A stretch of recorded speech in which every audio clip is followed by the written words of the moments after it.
অনুরাগের ছোঁয়ায় আজকের পর্বে দেখা যাবে প্রফেসরকে সঙ্গে নিয়ে সুদীপা পরমাকে হসপিটালে নিয়ে যায়। সবটা আড়াল থেকে রেকর্ডিং করে নেয় সঞ্চারী, সবাইকে দেখানোর জন্য আর সংসারে আগুন লাগানোর জন্য। তখন দেখা যায় সঞ্চারী বলতে থাকে, এই ভিডিওটা যদি আমি সবার সামনে দেখিয়ে দিই না, বিশেষ করে আদিত্যকে, তবে তো খেলা জমে যাবে। বড়মাকে দেখালে তো কোনো কথাই নেই, আমাকে বাড়ি থেকে তাড়ানোর চেষ্টা, আমাকে চোর বানানোর চেষ্টা, তাই না? পরমা তো মরবেই, আর সুদীপাকে আমি এমন করে বাড়ি থেকে তাড়িয়ে দেবো। এরপরে রূপা এসে বলতে থাকে, এই তুই কি রেকর্ড করছিস রে? কিসের ছবি তুলছিস তুই? মেয়েটা তো খুব বাজে। তখন দেখা যায় সঞ্চারী রূপাকে ধাক্কা দিয়ে চলে যায়। এরপরে এদিকে দেখা যায় প্রফেসর ও সুদীপা পরমাকে নিয়ে হসপিটালে আসে আর ডক্টরকে বলতে থাকে যেভাবেই হোক ওনাকে বাঁচান। এরপরে ডক্টর বলতে থাকে কিছু ফর্মালিটিস আছে, আপনি সেগুলো পূরণ করে নিন, সেগুলো পূরণ করলেই ওনার ট্রিটমেন্ট শুরু হবে। এরপরেই সুদীপা সব ফর্মালিটিস পূরণ করে নেয়। এরপরে দেখা যায় পরমা চিৎকার করে উঠে। তখন সুদীপা দৌড়ে গিয়ে বলতে থাকে, পরমা তোমার কিচ্ছু হবে না, আমি আছি তো, আমি তোমাকে বাঁচাবো।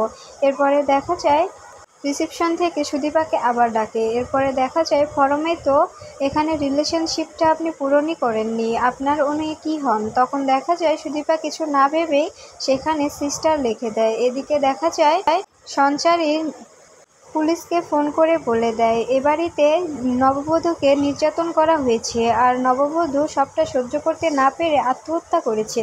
এটা শুনে পুলিশ অফিসার চমকে যায়। এরপরে আদিত্যকে এসে বলতে থাকে, চৌধুরীর বাড়িতে এরকম একটা ঘটনা ঘটতে পারে আমি কখনোই ভাবতে পারিনি স্যার। ও বাড়ির নতুন বউকে নাকি অত্যাচার করা হয়েছে, এই জন্য উনি সুসাইড অ্যাটেন্ড করেছে। আমার ফোর্সের দরকার, আমি কি সেখানে যাব? তখন আদিত্য বলতে থাকে, হ্যাঁ যান।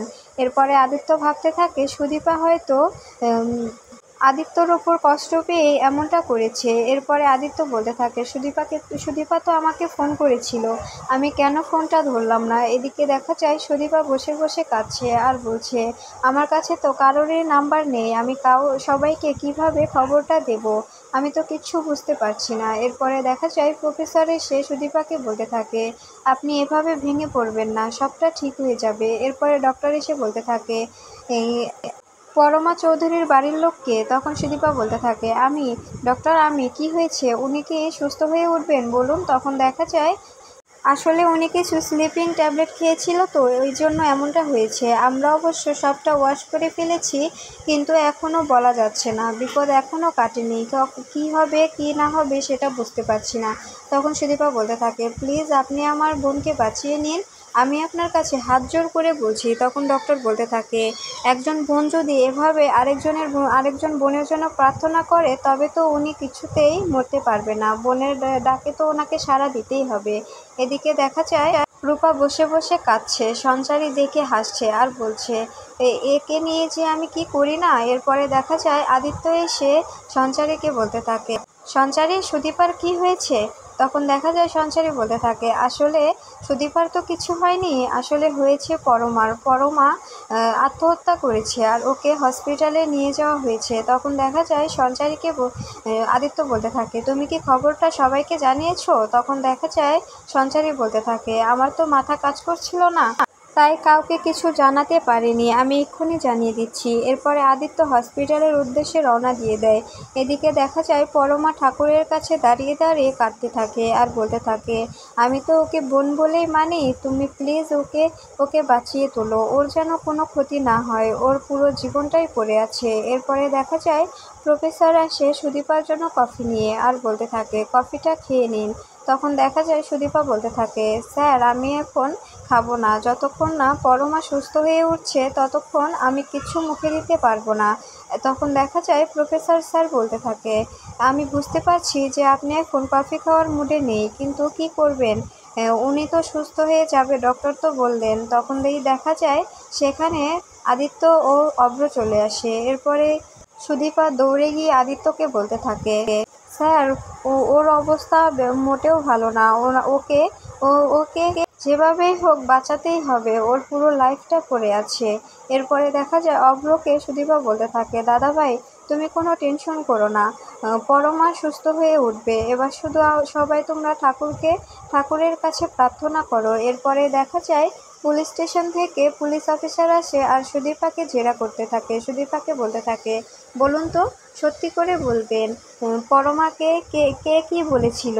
তখন দেখা যায় সুদীপা বলতে থাকে, কই, কেউ তো কিছু বলেনি, আপনাদের এসব কথা কে বলেছে? তখন দেখা যায় পুলিশ অফিসার বলতে থাকে, আসলে আপনাদের অন্য চাও সাক্ষী দিয়েছে, কোনো ভয় পাবেন না, আপনিও তো বাইরেরই মেয়ে, আপনারা তিনজাই তো বাইরের মেয়ে, তো আপনি ওর হয়ে কথা বলুন, আপনি কোনো ভয় পাবেন না, আমরা আপনার পাশে আছি। তখনই দেখা যায় বড় মা এলে পুলিশ অফিসার বড় মা আর অভ্রকে বলতে থাকে, আসলে পরমা চৌধুরীর হাজবেন্ডকে। তখন অভ্র বলতে থাকে, আসলে আমি। কেন, কি হয়েছে? তখন দেখা যায় অফিসার বলতে থাকে, আপনাকে আমাদের সঙ্গে পুলিশ স্টেশনে যেতে হবে। ঠিক তখনই দেখা যায় পরমার বাবা মা চলে আসে আর অভ্র ও চৌধুরী বাড়ির সবাইকে দোষারোপ করতে থাকে। পরমার মা বারবার বলতে থাকে, ওরা আমার মেয়েকে মেরে ফেলেছে, ওরা আমার মেয়েকে বাঁচতে দিল না, আমি ওদেরকে কিছুতেই ছাড়বো না। তখনই দেখা যায় অংশু পুলিশ অফিসারের সঙ্গে চিৎকার করে বলতে থাকে, আপনি কি বলছেন? আপনি কি চেনেন আমাদের?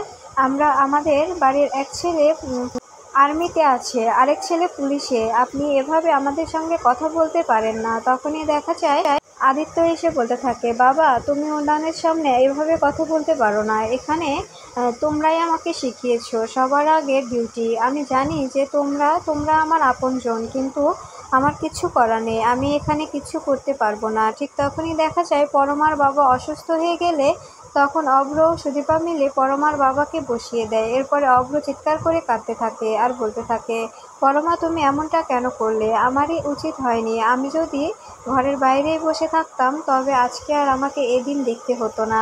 তুমি কেন এমনটা করলে পরমা? আমি যে তোমার সঙ্গে অনেক কথা বলতে চাই, তোমাকে আমার অনেক কথা বলার আছে।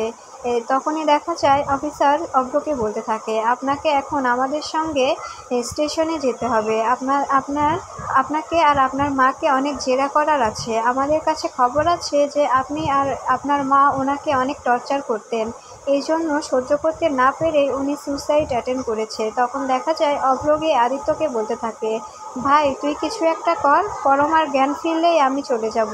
বলছি তো আমি যাব, আমি তোকে কথা দিচ্ছি, শুধু আমাকে একটু সময় দে। তুই তো আমার ভাই, তোর তো অনেক ক্ষমতা, প্লিজ তুই আমাকে এইটুকু সময় দে না। তখন দেখা যায় আদিত্য বলতে থাকে, এখানে আমার করার কিছু নেই রে দাদাভাই, আমি আমার ডিউটির বাইরে কোনো কথা বলতে পারবো না, আমিও ওনাদের বাধা দিতে পারি না, আমার কোনো রাইট নেই। এটা শুনে বড় মা রেগে যায়। এরপরে আদিত্য বলতে থাকে, বড় মা, তুমি রেগো না, তুমি একটু বোঝার চেষ্টা করো, আমি বলছি তোমাদের কিছু হবে না, তোমরা তো নির্দোষ, আমি তোমাদের নির্দোষ প্রমাণ করব, কিন্তু এখন আমি ওনাদের বাধা দিতে পারবো না। এরপরে সুদীপা বলতে থাকে, আপনি কিছু করুন, ওনাদের তো কোনো দোষ নেই। তখন দেখা যায় বড় মা অভ্রকে বলতে থাকে, অভ্র, তুমি তো অনেক বললে, ও তো কিছু করতে পারবে না, বলেই তো দিয়েছে, চলো এখন আমাদের যেখানে যাওয়ার কথা আমরা সেখানেই যাই।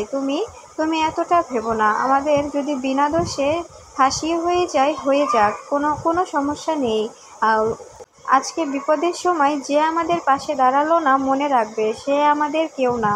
ও যদি আমার নিজের সন্তান হতো, তোমার নিজের দাদা হতো, তবে অবশ্যই তোমাকে আর আমাকে বাঁচিয়ে নিত, কিন্তু ও কিছু করবে না। আমি বুঝতে পেরেছি, ও তো আর আমার নিজের সন্তান নয়, আমি তো ওর মা নই। এখানে যদি ইন্দিরা থাকতো তবে অবশ্যই ও কিছু একটা করতো।